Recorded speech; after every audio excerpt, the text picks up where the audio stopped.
Welcome back.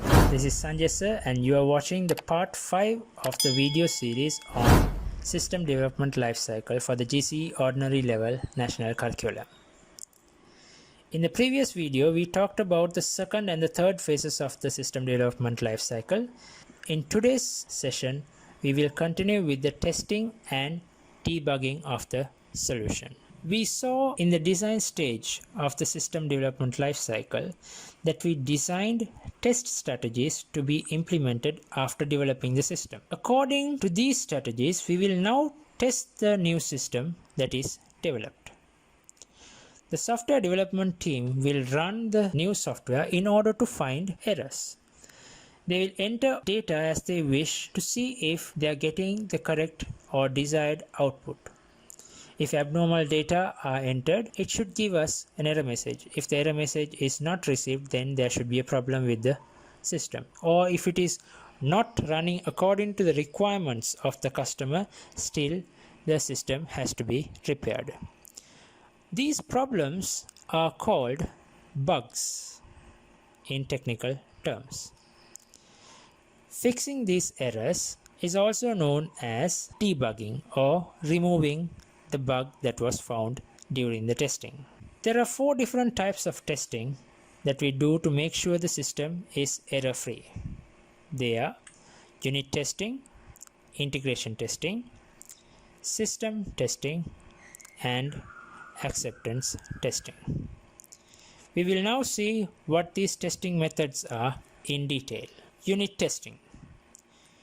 If you look at this diagram, you can see that it is made up of 4 different parts.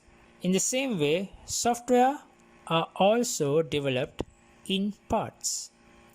Each of these parts will be called a unit, and each of them will be developed by a software development team. After developing each of these units, the software development team will test each of these units one by one. Let's see how it is done. Each of these units will be developed by different teams, and let's say team A developed the first unit. The team A will test the system and see if it is working properly, and if it is working according to the requirements without any problems, then it is recorded. The second unit will be tested by the respective team and recorded. The third unit will be tested. If there is any errors found in the system, then and there they will be correcting these errors, and then finally, until everything is corrected, all the units will be tested individually by different teams. The next testing would be integration testing. In that, we are going to join 2 of the units in the first place and then test them together if they are working properly. Here, we will mostly focus on data transfer between 2 units. So when data is being transferred from this unit to this unit, it has to run smoothly without any problems.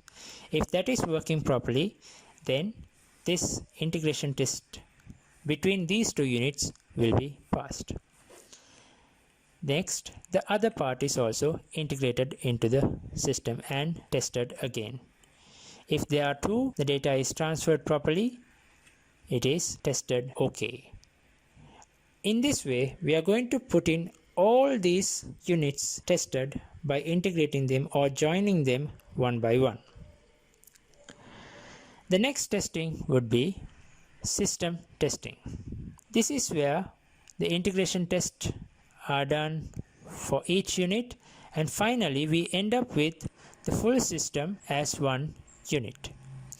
And when we test the whole system as one unit and find it working properly, then system testing is successfully done. Before we hand it over to the client, we need to make sure that the client is happy with the new system. Even though his requirements and everything that he intended to have in the system is working properly, the customer has to be happy with the system after using it. For this, we need to conduct the final test, that is the acceptance testing. In acceptance testing, the client will be given a chance to use the system for some time.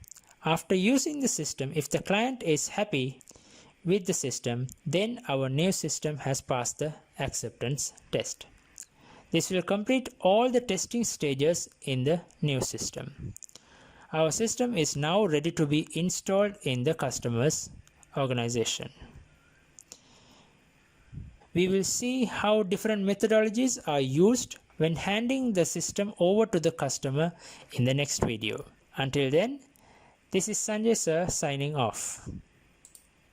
God bless you.